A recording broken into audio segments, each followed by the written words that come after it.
my review of this 1967 Volkswagen Beach Buggy. It's been loaned to me by one of my friends, and today I'm going to show you around it, and I'm going to show you what it's like living with a car made in the 60s. It's got no roof, no doors, and a fucking loud engine.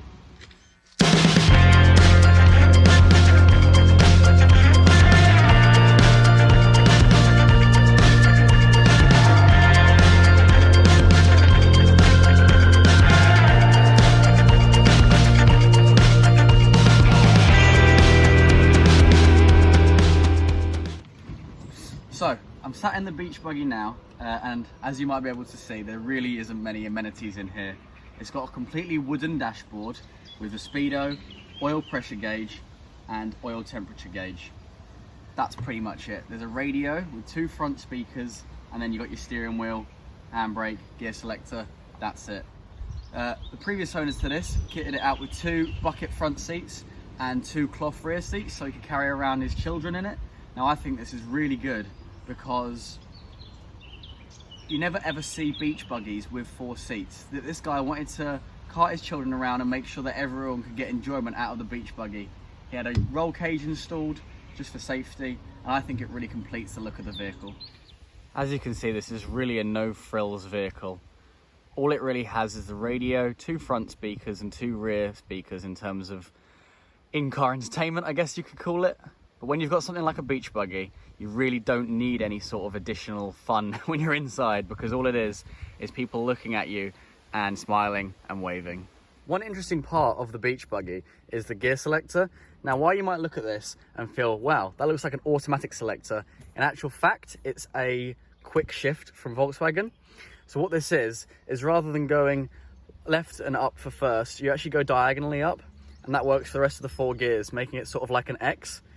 This is very peculiar. Never seen it in any other cars before, but apparently early Volkswagens in the 50s and 60s used it quite a lot.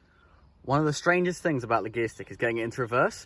So you've got to push the button in, go left, down, and round, and that's into reverse, which I just would hate to do on a daily basis. As I mentioned about the rear cloth seats, these are actually out of an XR2. They were shortened to fit the buggy's wheelbase, but I think they really contribute to the style of this vehicle. When you fill up the beach buggy, you've really got to watch out, because it's such a sharp bend in the filler neck. You've really got to pump it in slowly, otherwise you end up with it overflowing all over the paint, which is obviously not great.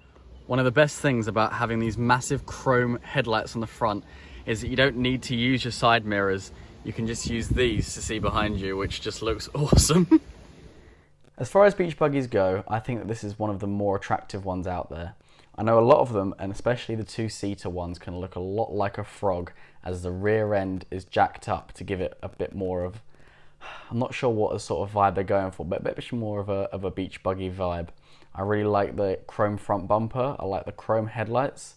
I'm not too much of a fan of the 67 rat written on the side, but I feel that it is in keeping with the spirit of the beach buggy.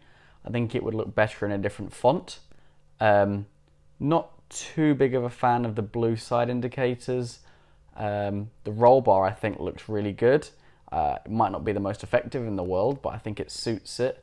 And then the wheels I think definitely suit it down to the ground. I know that there are better looking beach buggies out there, but I think this one has a real charm to it, and I think it really suits its proportions well, and it looks great. So, the engine in this beach buggy is a 1600 single carb air-cooled engine, and to be honest, I think it's the best engine you could have in one of these. It sounds amazing, and it just gives it that proper beach buggy charm. So I'm going to give it a start, so have a listen.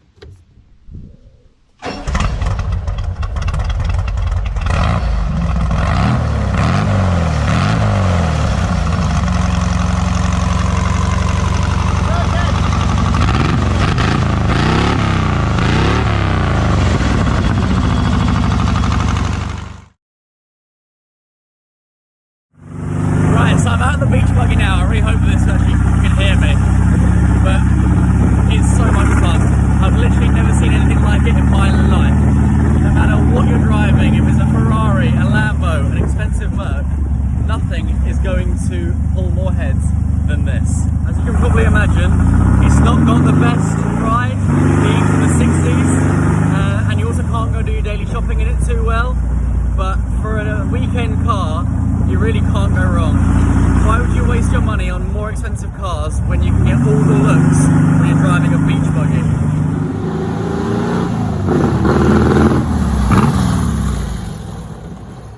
Well, this has been my review of a 1967 Volkswagen beach buggy. What a mad machine. All I have to say is, why would you spend hundreds of thousands of pounds on Lamborghinis, Ferraris, really high-spec Mercedes-Benz when you can spend a lot less and get yourself something crazy like this? No one's going to look at you when you drive past in a Ferrari. No one's going to look at you in a Lamborghini. But when you hear this coming down the street, everyone turns, kids, elderly, everyone looks and goes, holy, what is that? Thanks for watching, like, subscribe, I'll see you in the next video.